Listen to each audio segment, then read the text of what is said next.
Bienvenidos a CM News, todo lo que necesitas saber para empezar el día informado. Noticias de España. Asesinan a puñaladas a una mujer cerca de un club de alterne en un pueblo de Madrid. La Guardia Civil investiga la muerte a puñaladas de una mujer de 44 años, tras producirse este lunes una reyerta en las inmediaciones de un club de alterne de la localidad madrileña de Pezuela de las Torres, según ha informado el Instituto Armado. Los investigadores de la Policía Judicial de Paracuellos del Jámara barajan una posible motivación sexual detrás del crimen, ya que la víctima, de nacionalidad dominicana, podría ser trabajadora del club, aunque este extremo aún no ha sido confirmado. Según las primeras averiguaciones, el autor material del homicidio, que utilizó un arma blanca, sería un hombre, mientras que en la reyerta estarían implicadas más personas. La Guardia Civil se centra ahora en localizarlas. Número 2. El gobierno aprueba este martes el fin de la mascarilla obligatoria en el transporte público. El Consejo de Ministros se celebra este martes a partir de las 9:30 horas en la Moncloa, presidido por Pedro Sánchez. Al terminar, la ministra portavoz Isabel Rodríguez y, previsiblemente, la ministra de Sanidad Carolina Darias comparecerán en la habitual rueda de prensa posterior para informar de los asuntos tratados.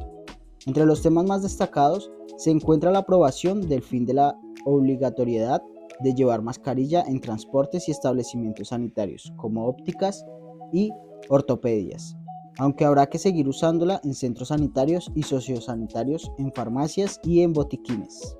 Número 3. Llega a España la borrasca Isaac. Estas serán las zonas más afectadas por frío, lluvia y nieve. Llega un nuevo temporal a España en forma de borrasca fría, que traerá consigo lluvias abundantes e intensas en algunas zonas, e incluso nevadas en algunos puntos del país, indican los expertos de Meteoret. Esta nueva borrasca ha sido nombrada por la Agencia Estatal de Meteorología EMET este lunes como Isaac y se ha formado sobre el Mediterráneo. Las temperaturas diurnas volverán a bajar esta semana, aunque no nos encontramos ante una ola de frío, añaden los expertos en meteorología. Sin embargo, las precipitaciones serán abundantes en algunas zonas, mientras que la nieve aparecerá en otras a cotas no muy altas. Por tanto, en la jornada de hoy, los acumulados de precipitación podrán ser relevantes en Mallorca, Menorca, las provincias costeras de Cataluña, el este de Teruel y el norte de Castellón. También destacarán las lluvias en el área del Estrecho y la costa occidental de Málaga. Número 4. Pilar Job acusa a Igualdad de confundir a la opinión pública y dice que la violencia en una agresión sexual se prueba con una herida. La ministra de Justicia, Pilar Job, ha defendido la propuesta del PSOE para reformar la ley del solo sí es sí ante las críticas del Ministerio de Igualdad y ha acusado a Unidas Podemos de intentar confundir a la opinión pública con sus argumentos sobre el consentimiento. Hay una cosa que me preocupa. No es de recibo que en nuestro país, que es pionero en la lucha contra la violencia de género, con esta ley se haya producido una rebaja de penas y que salga más barato agredir sexualmente a una mujer con violencia que robar, ha explicado Job en una entrevista en la cadena SER. Número 5. Carlo Ancelotti carga contra los equipos de la liga. El problema no es de Vinicius, es del fútbol español. Carlo Ancelotti y Fede Valverde han comparecido en la rueda de prensa previa a la semifinal del Mundial de Clubes que se disputará en Rabat. El Real Madrid se enfrentará este miércoles a las 20 horas al Al-Ahly egipcio en la primera semifinal y buscará su octava corona en el campeonato intercontinental. Ancelotti no ha querido dejar pasar la oportunidad para defender a un Vinicius, que fue el centro de la diana en el último partido ligero ante el Mallorca. Parece que el problema es Vinicius. El problema es lo que pasa alrededor de él. Punto. Es un problema del fútbol español y hay que resolverlo. Parece que él es el culpable y es la víctima de algo que no entiendo. Ancelotti. Noticias de Colombia. Esas son las personas más buscadas por hurto y delitos sexuales en Bogotá. En lo corrido de 2022, los hurtos a personas aumentaron a un 15% frente a lo registrado el año anterior, según cifras oficiales. Las autoridades ofrecen recompensas por información que permita dar con su captura.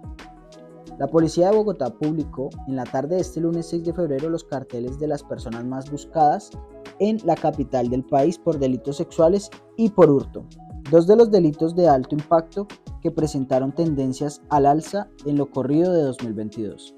De esta manera se divulgaron los nombres y los rostros de 17 presuntos agresores sexuales en la ciudad, así como la identidad de 20 personas que estarían involucradas en el hurto de personas y de establecimientos comerciales. En el caso de los delitos sexuales, que incluye denuncias por casos de acceso carnal o acto sexual abusivo en la capital del país en lo corrido del año pasado, se registraron 7.849 casos, es decir, alrededor de 21 reportes diarios.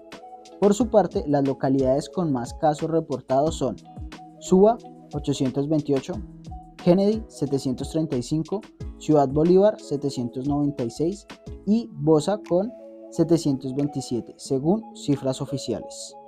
Número 2. Gustavo Petro puso a consideración del Congreso su Plan Nacional de Desarrollo.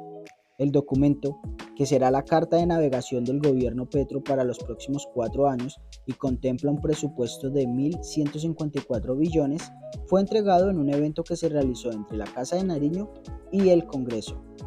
El gobierno entregó este lunes al Congreso el proyecto más importante desde que Gustavo Petro se posesionó como presidente, en un evento que se realizó entre la Plaza de Armas de la Casa de Nariño y la Plaza Núñez del Congreso. El presidente Petro, la vicepresidenta Francia Márquez, el equipo ministerial y congresistas de distintas bancadas entregaron el documento de 166 páginas que plantea los objetivos, prioridades e inversiones del gobierno para los próximos 4 años. El documento, titulado Colombia, Potencia Mundial de la Vida, contiene, según el gobierno, más de 89.000 propuestas que fueron entregadas por ciudadanos durante los diálogos regionales vinculantes. Desde que se empezó a construir el plan, se mencionó que priorizará temas de paz, seguridad, género, juventud, convergencia regional, cambio climático y transición energética. Número 3. Se desploma el dislate de que hubo fraude electoral. El expresidente de la República, Andrés Pastrana, el expresidente del Senado, Juan Diego Gómez, y otras voces políticas que han repetido de manera irresponsable la temeridad de que hubo fraude en las elecciones, sufrieron una derrota en el Tribunal Administrativo de Cundinamarca. En síntesis, los magistrados encontraron que no había evidencias para afirmar que el registrador nacional Alexander Vega había influido en las elecciones al Congreso. ¿Será esta decisión judicial, contundente y clara, suficiente para que líderes políticos tan importantes dejen de sembrar dudas sobre la institucionalidad colombiana? Sí, el preconteo de las elecciones al Congreso fue un desastre. Empero en el escrutinio, la registraduría, de la mano de todos los jueces, notarios y registrados de Colombia encargados de ese momento constitucional, le rindieron cuentas al país.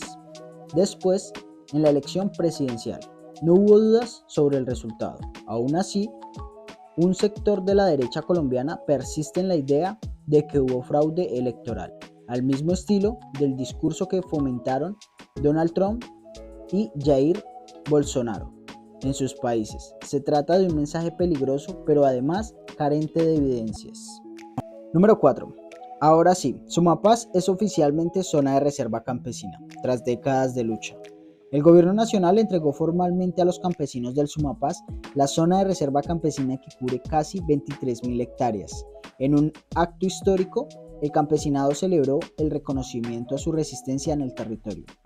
La dinamita que los soldados del Ejército Nacional encontraron en la casa del páramo a Misael Vaquero, en realidad la habían sacado días antes ellos mismos, de la casa del corregidor.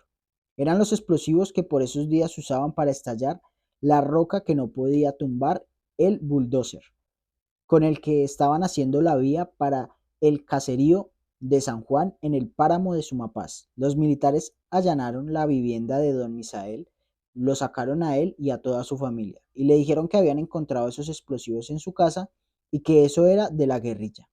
Pero además le habían encontrado libros del Partido Comunista y de la Unión Patriótica, y eso era para ellos prueba incontrovertible de su vinculación con la insurgencia.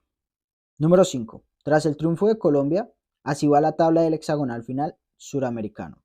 Colombia hizo la tarea y venció en el cierre de la tercera fecha a Ecuador. Así va el hexagonal final del Suramericano Sub-20. La anfitriona Colombia venció 1-0 a Ecuador en la noche del lunes en el Suramericano Sub-20 y se acomodó en la tercera casilla del hexagonal final, que entrega 4 cupos al Mundial de la categoría. Los cafeteros ganaron gracias a un autogol del zaguero ecuatoriano Luis Córdoba, quien en su esfuerzo por rechazar un disparo del atacante Óscar Cortés terminó enviando el balón a la red al minuto 21 del partido.